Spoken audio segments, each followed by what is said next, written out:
માંગરોળમાં મોબાઈલની દુકાનમાં 3 લેપટોપ સહિત વસ્તુની તોડફોડ કરી લુખાગીરીની હદ વટાવતો કિસ્સો સામે આવ્યો છે। મિત્રના નામે મોબાઈલની દુકાનમાંથી લોન પર મોબાઈલ લીધા બાદ હપ્તા ભર્યા ન હતા। વેપારીએ મોબાઈલ લોક કરી દેતા એક શખ્સે ઉશ્કેરાઈ જઈ દુકાન પર આવી એક પછી એક એમ 3 જેટલા લેપટોપ જમીન ઉપર પડકી તોડી નાખ્યા હતા। આથી દુકાનદારોમાં ભયનો માહોલ ફેલાયો હતો। આ ઘટનામાં પોલીસે આરોપીને કાયદાનું ભાન કરાવ્યું હતું।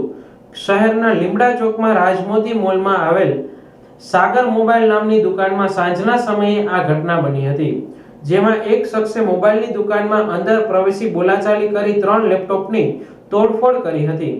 આ અંગેના સીસીટીવી કેમેરામાં આવેલ વિડીયો લઈ દુકાનદારે પોલીસ સ્ટેશને પહોંચી જાણ કરતા પોલીસ પણ તાત્કાલિક હરકતમાં આવી હતી। જાબીરભાઈ બાનવા કરીને એક ભાઈ હતા, જેનો મોબાઈલ પૈસા બાકી હોવાને કારણે લોક થયો હતો।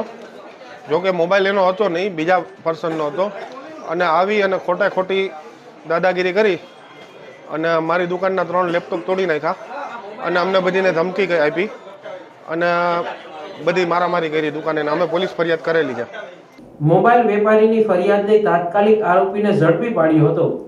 જાબીર બાનવા નામના આરોપીને ઝડપી રીકન્સ્ટ્રક્શન કરવામાં આવ્યું હતું। આ આરોપી સામે અગાઉ પણ માંગરોળ મરીન પોલીસ સ્ટેશનમાં અને અમરેલી જિલ્લામાં ગુના નોંધાયા હોવાનું સામે આવ્યું છે। પોલીસે ગણતરીની કલાકોમાં આરોપીને ઝડપી કાયદેસરની કાર્યવાહી કરી હતી।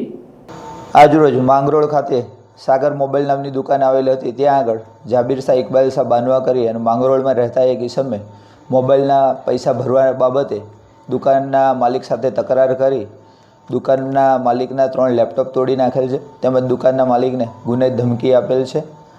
જે અંગે માંગરોળ પોલીસે કાયદેસરની એફઆઈઆર નોંધી હાલના આરોપીને ગણતરીના કલાકોમાં પકડી લઈ તેની સામે ગુનો નોંધેલ છે।